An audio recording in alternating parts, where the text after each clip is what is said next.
이재명 정부 초대 장관 후보자들에 대한 국회 인사청문회가 나흘째를 맞은 가운데 여야의 충돌이 격화하고 있습니다. 국민의힘 내부에선 혁신위의 인적 쇄신을 둘러싸고 내부 갈등도 커지고 있는데요. 김정재 국민의힘 정책위 의장을 모시고 여러 정치 현안에 대한 이야기를 직접 들어보겠습니다. 안녕하십니까? 네, 반갑습니다. 네, 정책위 의장을 맡으신 지 보름 정도 되셨는데 좀 중요한 위치잖아요, 정책위 네네. 의장. 15일간 어떤 생각을 좀 하셨는지. 네, 사실 정책위 의장이 당 주요 3요인 중에 한 사람인데요. 네. 그만큼 중책인데 당이 가장 어려울 때 맡아가지고 이게 정말 잘 맡았는지 의문이 들 정도입니다. 그리고 굉장히 마음이 무겁습니다. 그러니까 지금 다들 아시겠지만 정책위 의장으로서는 무엇을 할까?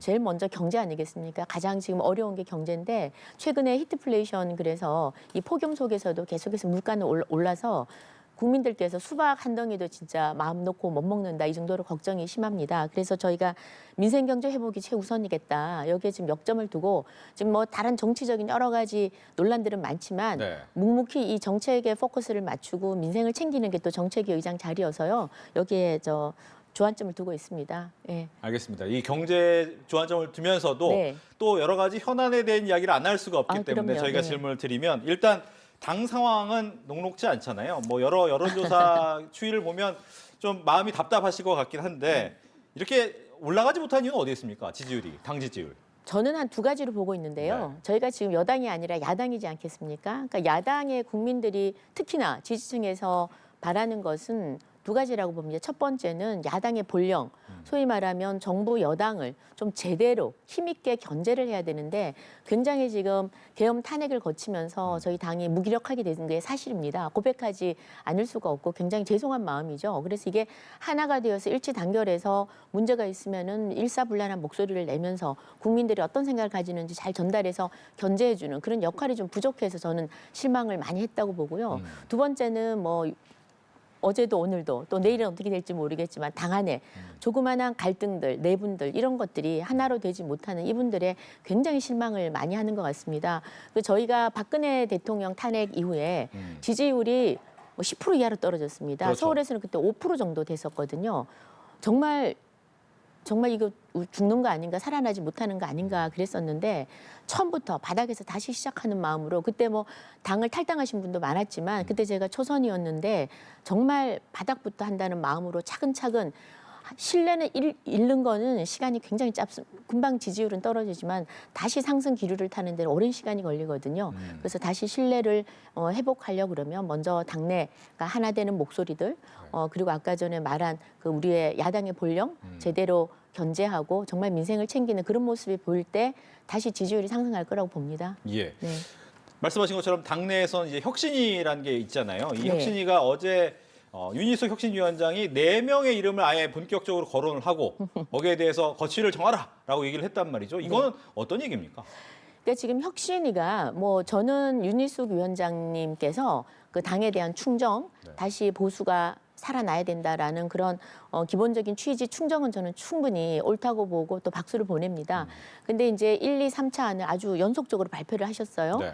그리고 그 내용들은 이제 제안이죠. 제안인데 이거는 혁신위에 같이 논의를 했다고 들었습니다. 그런데 어저께 인적 쇄신이라고 쇄신까지는 아니더라도 거취를 밝혀라라고 딱 이름을 적시해서 낸 이것은 아마 본인 혁신위원장 개인의 의견으로 낸 것으로 알고 있습니다. 그런데 저는 혁신은 해야 됩니다. 네. 끊임없이 혁신을 정말 살과 가죽을 벗기는 그런 아픔을 견디면서까지 해야 되는 건 틀림없는 사실인데 이게 특정인들 네. 몇 명 이름을 거론하고 그런다고 해서 이 당이 혁신이 되는 건 아니라고 봅니다. 그리고 이게 좀 전제가 앞뒤가 안 맞지 않는 것이 혁신안, 이 안을 보게 되면은 이런 8가지 항목에 대해서 다 사과하고 반성해야 된다라고 했거든요. 그 내용 보면 첫 번째가 대선 패배입니다. 그러니까 대선 패배의 책임은 누구의 책임이 아니고 저희 국민의힘 의원 전원 107명의 저는 책임이라고 생각을 합니다. 그래서 누구의 잘잘못에 과다를 따질 것이 아니라 이건 우리 전체가 책임을 져야 되는 문제다. 그렇게 생각을 하고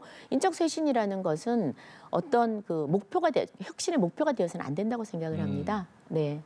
근데 문제는 이제 이런 혁신안을 최대한 빠르게 진행을 해야 되잖아요. 왜냐하면 전당대회라는 것을 아마 8월 달에 있을 거다라는 네, 예상을 많이 네, 하기 네. 때문에 그 안에 혁신의 뭔가의 시작이 없어 보이면 과연 그 혁신의 단초가 없다는 것은 국민들한테 어떤 의미를 줄 것이냐. 전당대회까지 그냥 가면 의미 없는 혁신이 아니겠습니까? 그러니까 지금 어차피 혁신위에서 네. 지금 제안을 하는 거거든요. 네네. 그러니까 제안을 해서 여기서 뭘 정해가지고 할 수 있는 것은 저는 좀 쉽지 않을 거라고 봅니다. 그래서 지금 예를 들어서 사과하라, 이걸 당은 당겨 넣어라 이런 것도 저희가 의원총회를 거쳐야 되거든요. 그렇죠. 그러니까 비대위도 거쳐야 되고 의원총회도 거쳐야 되고, 그러니까 수기를 하고 또 총의를 모아야 됩니다. 그래서 지금 그 오늘도 이제 비대위에서 여러 가지를 논의했습니다. 그래서 어떻게 이거를 잘 좀 담아낼 것인가 고민은 있는데 앞으로 지속적으로 좀 논의를 해야 되는 것이고, 8월 아마 중하순으로 그 전당대회가 잡힐 것 같습니다. 그럼 다음 지도부가 탄생할 텐데 그때까지 그 혁신위에서는 좀 더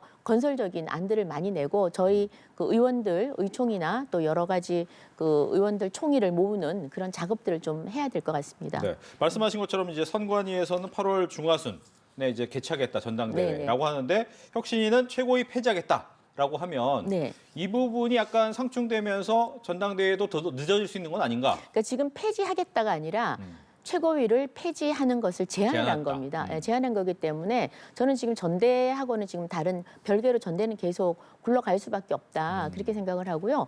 그리고 최고위 폐지에 대해서는 사실은 상당히 고민을 좀 많이 해봐야 됩니다. 그럼 최고위를 폐지를 하게 되면 그러니까 당 대표 아주 강력한 제왕적 당 대표를 만들겠다는 거거든요. 네. 근데 저희가 예전에 제왕적 당 대표가 민주적이지 못하다. 그래서 다시 그 집단 지도 체제를 했었죠. 그래서 여러 가지 체제를 좀 변화를 많이 거쳤는데 이 부분만큼은 과연 또 이제 어떻게 생각하면 당 대표에게 모든 정권을 주고 그다음에 최고위원 아예 없애고 그다음 정책위 의장이나 원내대표나 이런 분들이 이제 그 당연직이 되는 그런 구조인데요. 이 부분에 대해서도 과연 어떤 민주성이 담보될 수 있느냐 이런 것도 의원들의 총의를 모아봐야 될 것 같습니다. 알겠습니다. 네. 앞서서 이제 야당의 본령을 찾아야 된다라고 하는 것이 아마 이번 인사청문회에서 어느 만큼 보여주느냐도 중요한 것 같거든요. 네네. 그런데 보면 뭐 일기 장관 청문회, 후보자 청문회를 하면서 일단 과연 한 방이 있느냐, 네. 송곳 질문이 있느냐, 예를 들면 대부분 언론에서 나온 거에 재탕이 아니냐라는 얘기도 있기 때문에 이 부분은 어떻게 보고 계신지 궁금합니다. 사실 송곳으로 찌르고 싶어도 뭐 손에 잡히는 게 있어야죠. 일단 자료가 안 와요. 아하. 자료가 오지 않습니다. 네. 그 예를 들면은 안규백 의원 같은 경우에는 그 8개월, 14개월 복무를 해야 되는데 22개월을 하지 않았습니까? 그렇죠. 그러니까 8개월이 어떤 제에 대한 병적 자료만 내는 되는데 이것도 지금 개인이 거부해서 못 낸단 말입니다. 네. 질문을 할 수가 없습니다. 그래서 자료가 없고, 그리고 강선우 의원 같은 경우에도 갑질을 하지 않았다. 그러면은 그 해당 당사자 피해자 보좌관을 증인으로 채택해야 되는데 채택하지 못하겠다. 민주당에서 반대해서 증인 없는 청문회, 자료 없는 청문회, 제대로 질문이 될 수가 없죠. 그래서 뭐 무기를 주고 전쟁을 하라 그러든지 해야지 맨손으로 어떻게 전쟁을 하겠습니까? 네. 근데 그럼에도 불구하고 지금 이제 언론이라는 것이 지금 언론에서 많이 나오는데 사실은 언론이 혼자 작업하는 것이 아니라 또 의원들이 자료 받아서 의원들과 야당 의원들과 또 공조를 하면서 그렇게 함께하는 측면도 많기 때문에 네. 그냥 손 놓고 있는 것은 절대 아니다.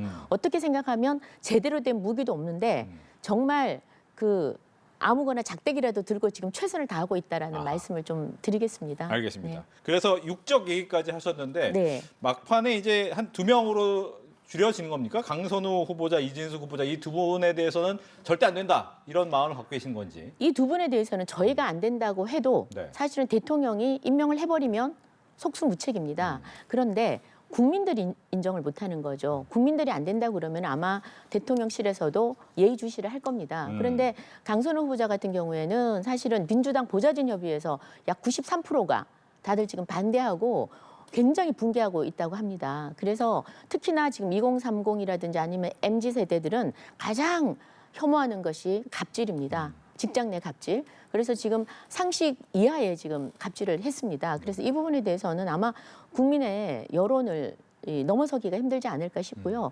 이준석 후보도 마찬가지입니다. 사실 교육부 부총리입니다. 대한민국의 부총리. 부총리고 교육에 대해서는 얼마나 대한민국 모든 국민들이 공정성이 담보돼야 된다고 생각하는 분야가 바로 이 교육 분야거든요. 그런데 이 부분에서 뭐 저 제자 논문을 베끼고 이런 것에 대해서도 반성도 제대로 안 하고 있지 않습니까? 그래서 뭐 마치 뭐 10%밖에 안 된다라는 식의 이런 파렴치한 대답을 하니까 도저히 그 학계에서도 국가 그 같은 교수 집단 검증단에서도 이것은 안 된다. 심지어는 정교조도 사퇴하라, 자진 사퇴하라라고 좀 주장하는 입장이기 때문에 두 사람은 상당히 저는 이번에 이 국민의 이 허들을 넘기가 어렵다. 저는 그렇게 보고 있습니다. 예. 또 하나는 이제 여당은 이제 방송 3법과 상법 등등 많은 이제 법안을 7월 정도에는 다 처리하겠다라고 네. 얘기를 하고 있어요. 근데 네. 아무래도 국회의원의 수가 적다 보니까 과연 이 부분을 어떻게 막아낼 것이냐라는 부분이에요. 참 안타까운 현실인데요. 사실은 민주당이 밀어붙이겠다고 하면은 막아낼 수 있는 것이 하나도 없습니다. 예전에 그 윤석열 정부 때도 그 국무위원들 탄핵 그냥 숫자로 밀어붙이면 탄핵을 당할 수밖에 없는 것입니다. 그래서 이 부분도 민주당이 이 법안을 자기들이 유리한 법안을 무조건 통과시키겠다면 저희는 뭐 예전처럼 육탄 공격을 하면서 동물국회를 이제 될 수도 없는 입장이고 그리고 특히나 이 법안은요. 이 여야가 항상 협의를 합니다. 협의를 하는 것이 국회의 관례이고 전통이었습니다만 이재명 그 당대표가 되고부터는 협의라는 게 사라졌습니다. 그러니까 국회가 제 기능을 못하는 거죠. 분명히 야당도 국민의 40% 이상, 45%가 지지를 한 상태고 그래서 충분히 목소리를 듣고 협의를 해야 되는데 그냥 일방적으로 밀어붙이는 데는 사실은 당할 재간이 없죠. 그럼 어떻게 하느냐. 결국은 이런 식으로 계속 일방적으로 통과시키고 이런 것들이 누적이 되면 국민들이 여기에 정말 이것은 이런 독재적이고 일방통행은 아니다라는 국민들의 목소리가 있을 때만 이게 멈춰질 것 같습니다. 그래서 지금 방송 3법도 사실 방송이라는 것은 국민들이 저도 지금 방송을 하고 있지만 네. 국민들이 세상을 보는 눈이 언론이거든요. 근데 이 방송이나 이 그 언론 지상에서 이게 어떤 일방의 목소리만 전해지고 이게 균형을 잃고 정치적 중립성이 훼손된다고 그러면은 사실은 깜깜한 세상에 사는 거죠. 그래서 이것만은 막아야 되는데 방송 3법도 안타깝게도 막을 방법이 없습니다. 그래서 스스로 이 권력은 스스로 자제를 해야 되거든요. 근데 지금 그러지 못한 것이 굉장히 안타깝고 야당으로서 숫자가 이제 107명밖에 안 된다라는 게 너무 이럴 때 참 죄송스럽기도 하고 안타깝기도 합니다. 예. 또 하나는 이제 이재명 정부의 가장 큰 목표라고 해야 될까요? 이제 검찰 개혁에 대해서 방점을 찍고 있는 상황이기 때문에 네. 특히나 추석 전에 이 부분을 끝내겠다라는 것이 또 민주당의 당대표 후보자들의 또 이야기 아니겠습니까? 이건 어떻게 해야 됩니까? 근데 저는 정치는 답정너를 해서는 절대 안 된다고 생각을 합니다. 목표가 있다고 해서 무조건 밀어붙이게 한다? 이거 절대 안 되죠.